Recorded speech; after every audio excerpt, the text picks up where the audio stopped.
Hi again. It's me, Anne. What is going on anyway? I don't know the answers to that question. I say that all the time, right?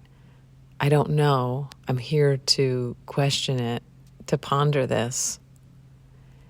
And I think it's worthwhile to question it, or maybe I'm just obsessed with questioning what is going on anyway. I am your hostess. This is my podcast, What is Going On Anyway, where I contemplate the current moon. This time it's a full moon. It's a full flower moon. We're at the end of May, and it is upon us. It's just about to be fully full, even though it's morning time here. I use this time to wonder about how universal themes show up for us through different time seasons, moons. And I reach blindly, really, for meaning to share with you. And through this, reaching, wondering, taking a moment to talk about it, I find a richness in this simplicity of paying attention slowly to life. Here I use my intuition to share a moment, a story, an anecdote, whatever's going on for me. And I hope that it offers something to you as well. I'm tired. I'm really tired. I was driving home yesterday and remembering what I always remember, but it takes me getting to this point, about the full moons. And the full moons have to do with being very, very full. It's like my arms are full. Maybe you've done this before. I do this all the time. It's time to do laundry. I grab up all the laundry in my arms. Sometimes I have a basket that helps, but sometimes I'm carrying laundry. And this is when it happens for me, actually. It's not when I'm putting laundry in. It's when I'm taking laundry out. So I've already done the whole process of gathering, washing the laundry, and I'm taking out a da-da-da-da-da-da. My words are going over top of each other. I'm taking the laundry out, and I've filled my arms, but I don't want to take 2 trips. So I keep trying to fill my arms with the laundry from the dryer. It's all clean, beautiful, smells great. And I try to gather more in my arms than I can. So I walk a couple steps and I drop 2 socks. I lean over to pick up those 2 socks and half my underwear falls out. And I do this funny little dance of trying to carry too much and throw it on my bed to fold it. Maybe, sometimes I just leave it there. And that's what it feels like. That I'm almost done with this moment, this fullness, but I'm going to have that experience of trying to carry too much. And that's what right now feels like to me. So I'm reminding myself about full moon times, and that's just the way it is. It's not a fault of mine that I've gotten to this place again. It's just the way full moons are. It's beyond me. I'm trying to think about how to tell you about what this moment is like for me right now without telling anybody else's story. That's not mine to tell. Have I talked about that I am doing some elder care for a friend? And so elder care is so interesting to me. So very, very much like caretaking young children. And it has the same kind of delightfulness of honesty and inquiry. And what is it really to be human outside of our conditions about how we think we have to be? Kids don't know how we have to be. And in elder care, there's often a letting go. Sometimes it's not pretty, of how we have to be. And we sort of become ourselves despite ourselves. I see older folks very childlike, very curious, full of interest in the world and their relationship to the world, not how they think it should be, but how it actually is. And that is very, very appealing to me. So I'm doing this elder care. And in this case, we are working with some dementia. And that creates a kind of present-mindedness that is unique. And it brings a new way, a new perspective that I appreciate. Seeing things fresh and with a great deal of honesty. I'm here. I like to pretend here in this space that I'm making sense of life and that I'm organizing ideas. I'm sort of a intuitive Martha Stewart figure, and I've got things neat and tidy, and they make sense, and they feel good, and they're beautiful, and that I'm making the hard bits of life easier to manage. I like to think that my intuition is really giving helpful hints. So if it's not Martha Stewart, maybe it's like Dear Abby to the world. And this is this kind of pretending. I come into this little closet here that gives me a little bit of space away from everything else in order to take the time to talk through these ideas. And I am pretending to do this. And I just want to wonder about pretending for a moment. What is it to pretend something? And it's the best kind of playing, isn't it? I'm pretending. This is pretend play. And the key here is that it is still play. So it means that I'm creatively engaging in this, and I also feel safe. That safety part of it has been a little bit of the tricky edge for me. Like, who is listening to this? Am I saying the right thing? Am I considering everyone's sensitivities that maybe could listen to this? And I don't know. I sort of have had to drop that off a little bit and pretend like I'm talking to kind of one person and trying to get this conversation through to that one person, hopefully, so that it will open up and have more meaning to more people. But whatever, that all stuff is not what I'm talking about. I'm talking about playing and being comfortable with my intuition. This is like playing to be a crone, to be a wise person. This is pretend play at that. I've got a few years yet here to do all of this pretend play, don't I? So how do we expect that we'll get the skills that we want if we don't play at it? And I think there's something here of all of the things that we strive for, that we hope for. The only way to acquire this is through direct, deliberate play at it. And I really don't think it can be considered work. I think work right now is sort of this cursed word. And so we just have to use play until work isn't cursed by our culture anymore. So play is the best way for me to integrate new learning and have it be something that has meaning for me. So I've been playing at this, messing up. Like, I don't love that you heard that sound of the paper turning, but that's okay. I'm not going to edit that out. So all of this trying is a kind of pretending, isn't it? So think about in your life, what are you trying to do? What are the things that you're trying to do? And could you think about that as pretend play? And like, just the easiest example that's coming up in my mind is that my house is not like neat, tidy, and organized. And that doesn't matter, but it's just that I want it to be. And so what if I considered that my house was a playhouse? Because I used to just love pretend play, like most kids. And what if I pretended that my house was my pretend house and I was just pretend playing at organizing or not, making the meals or not?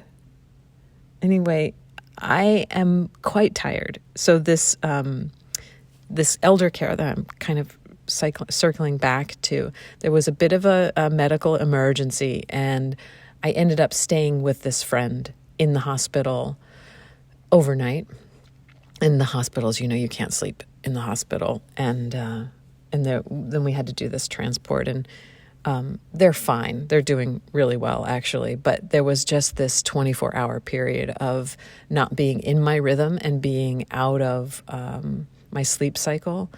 And wow, I just can't seem to recover from that. Like, I cannot stay up all night anymore. So but that also feels like this new moon, like, ooh, a bit of overtired, overdoing. There's nothing that is tragic about any of this. It's just seeing life from that tired lens is clarifying, isn't it? There's a little bit of clarity in letting some things go because I don't have the alert mind to take anything extra. And that is like that carrying the giant load of laundry is like, I actually can't, I'm going to have to put these things down and go back and retrieve the socks and the underwear that I dropped along the way. So are you feeling that full moon overwhelm right now? That just fullness, and how beautiful it is to be completely full in this moment. I wonder what you can imagine. I'm wondering it for myself. What is the thing that is full right now? And how is that reflecting back something about you? So for me, my caretaking right now is full. It's full. We've got baby lambs here. I believe we've done this for real. And I love it, but I'm also a little scared. But I think we've decided we would help our farmer friend out with 2 more. So we're going to bring some more. And dogs need to be walked and fed, and gardens need to be planted and tended. And it's a really big time right now. So what is that thing for you that's spilling over? And that spilling over, that fullness, how is that reflecting back to you and maybe to your people? Something about who you are. So there's something about me that is a natural caretaker. And can I let that just shine a little bit of light around me, pools of light, so I see my life in light of this thing that's full right now? I'm wondering about this. And like usual, I want to I love ideas. I love my notebooks. I have so many notebooks. And my favoriteest thing is just to have a bunch of them around me and then kind of go from one to the other and doodle a little bit in this one and write a poem over in this one and go back and forth and just pool around with ideas and never actually do anything with them. So this time I'm having this, I'd love to just go take a long tub and just think about these ideas of being full and the fullness and the overwhelm not being too much, but being more like a feast of ideas, an orgy of ideas, because I'm thinking of it just kind of like lazing around with all of these things. I don't feel like I have the time for that right now. Maybe that's not what we have time for right now. I don't have the time for that right now because honestly, I need to just finish this and move on to the next bit of caretaking that's on my plate. So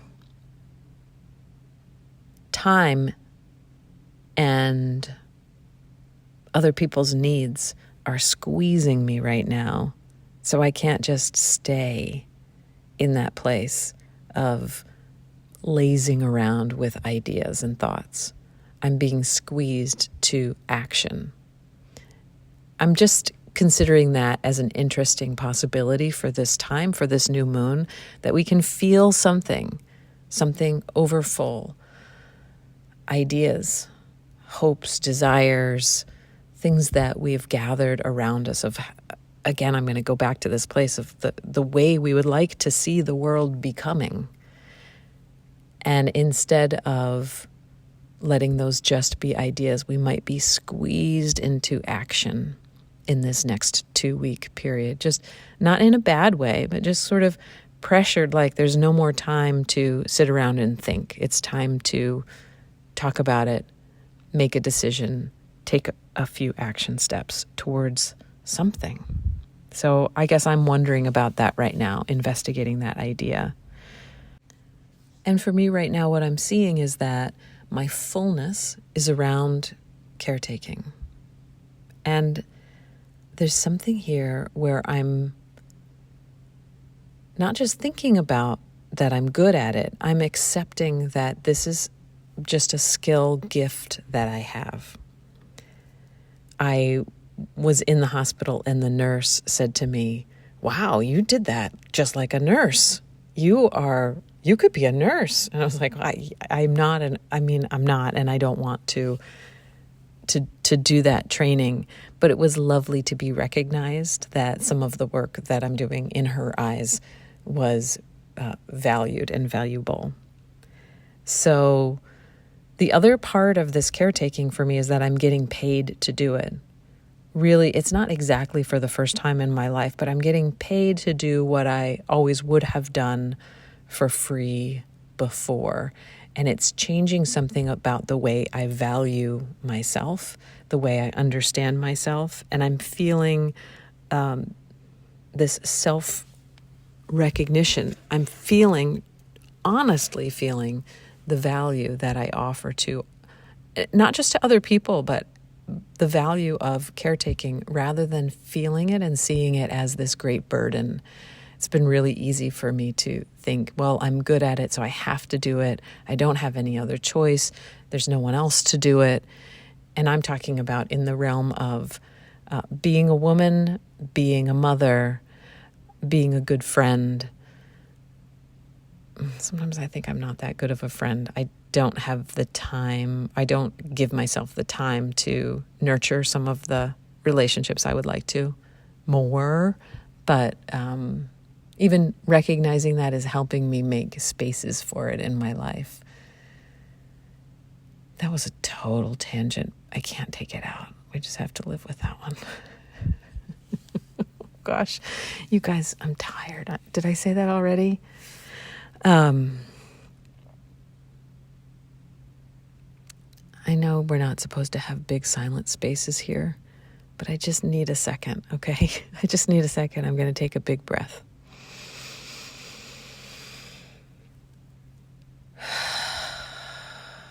Okay.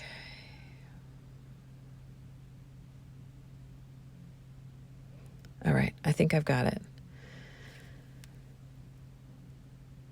I'm going to try to make this universal and into a tidy, neat little formula. Let's see if it works. So right now, I want you to think about the thing that feels like the full. What is the overwhelm for you? You know, in 2 weeks, I'm going to ask you, what's the starting point? What's the thing that is inspiring you to act right now? Right now, what's the thing that has brought you to this fullness, this sense of, wow, everything is so much? If we could just look at it for a moment, what is that for you? And how is that connected to your giftedness? And how is your giftedness connected to your sense of value and your sense of worth?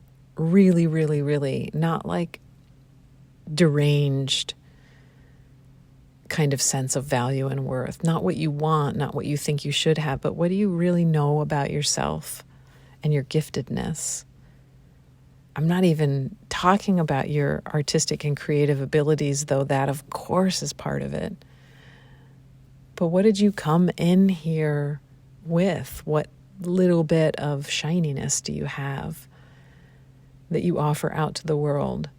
And it seems so important right now to value it deeply because there's more work to do. There's more of it to do. And you can't get into the real depth of this giftedness without your honest, sincere self-valuation.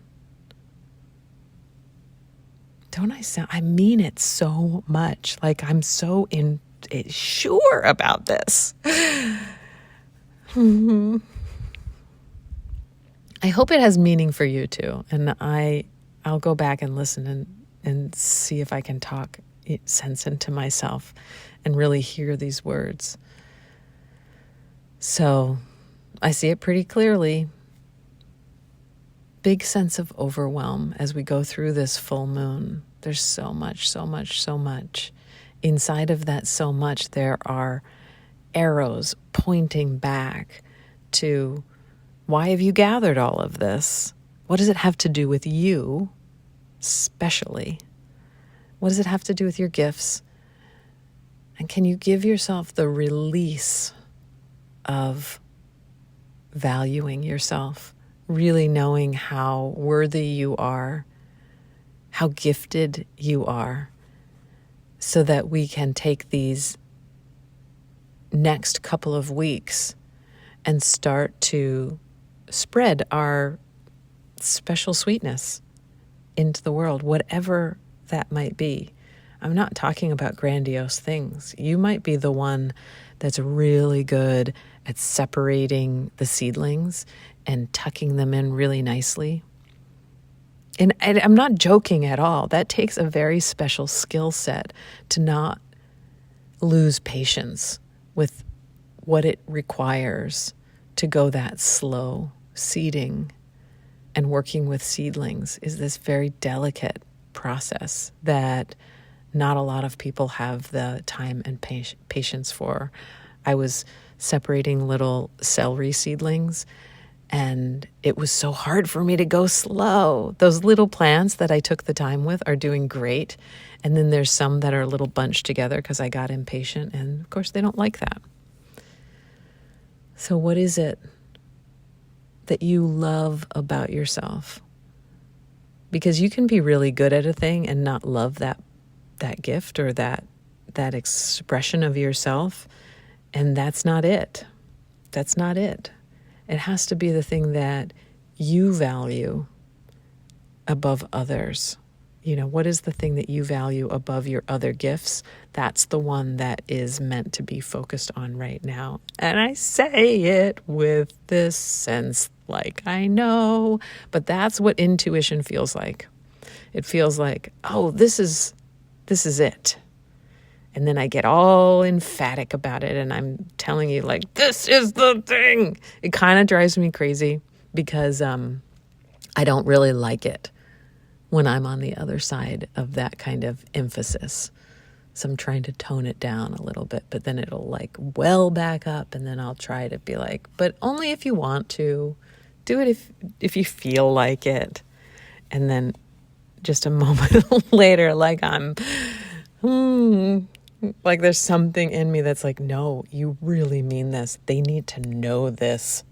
You need to know what your value is, and you need to know that that thing that you love about yourself, the world loves back. And that relationship is worth, that's a very, very romantic relationship outside of, person-to-person relationships.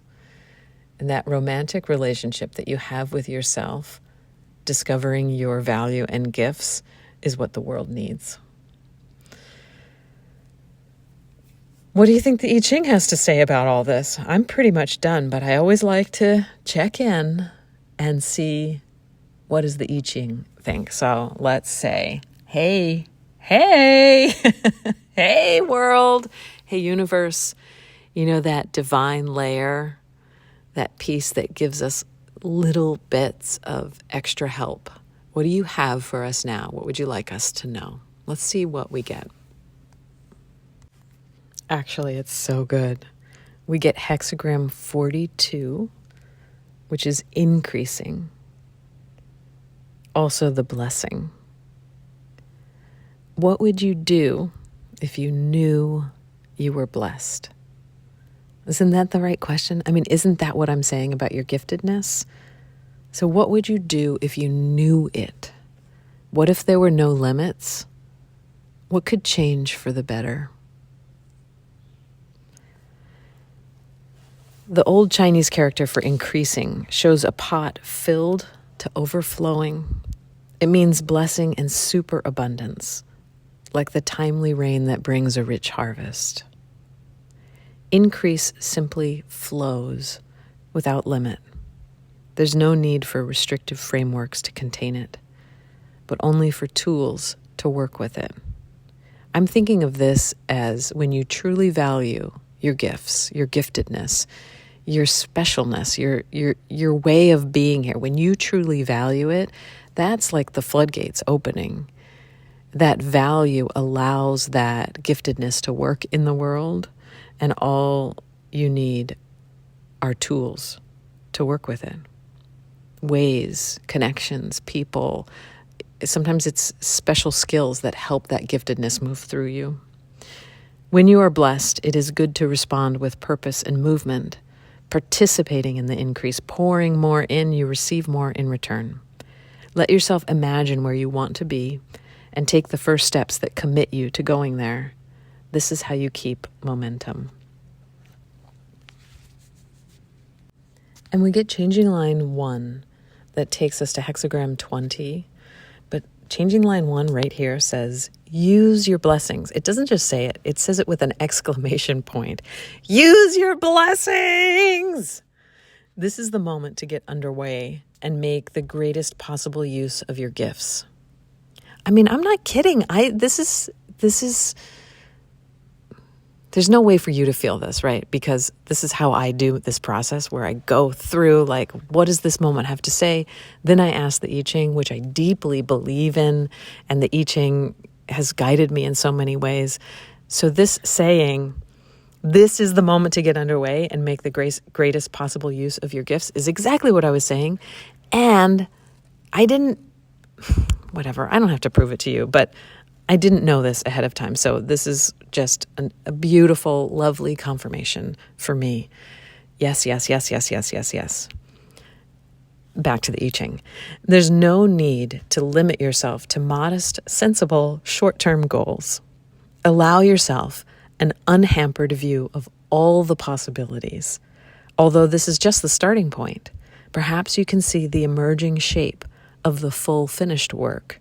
Embrace the energy and act.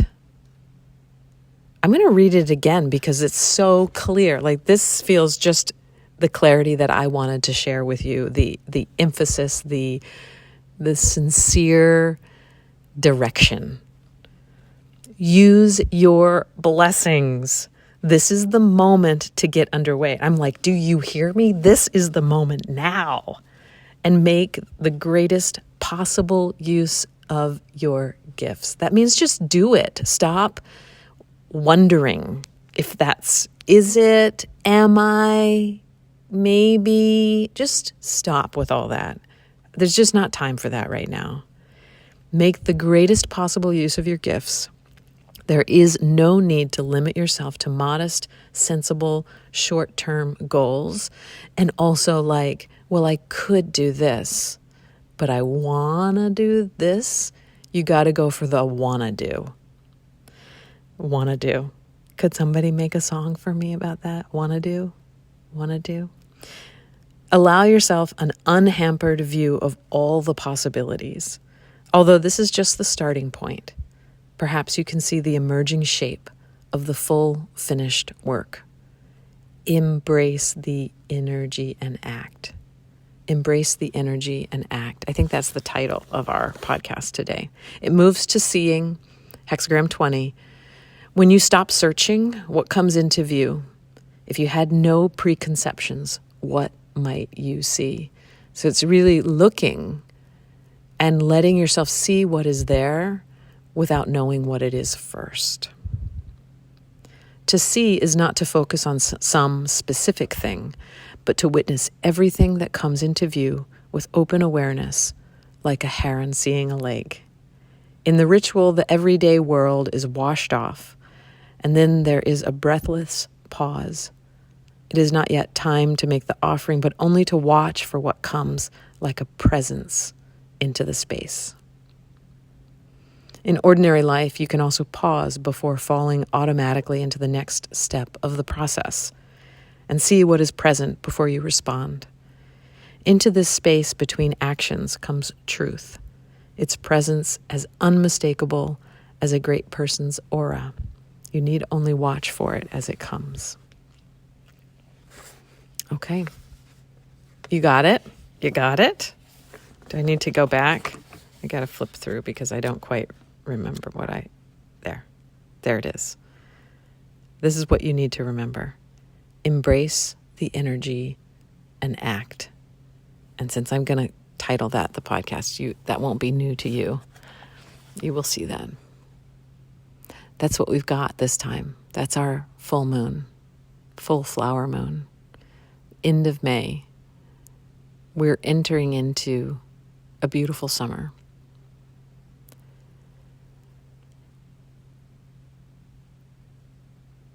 Wow, that was a long pause, wasn't it? I'm just going to leave it. You can always find out, usually, probably, more information about me at www.annheadley.com. And for the moment, I still have Patreon. I'm thinking about not using that anymore and switching. Not that you need to know this, but at this very moment, you can go still look at it. www.watermoon. No, that's not what it is. Patreon.com/watermoonstudios. There are some old meditations, some old links to things there if you want to go take a look. Some of it is free, some of it is paid patrons only. Anyway, may you be well. May you know peace. May all beings everywhere, whether known to me or unknown, be well. May they know peace. May you take this moment and enjoy it. Until next time, be well.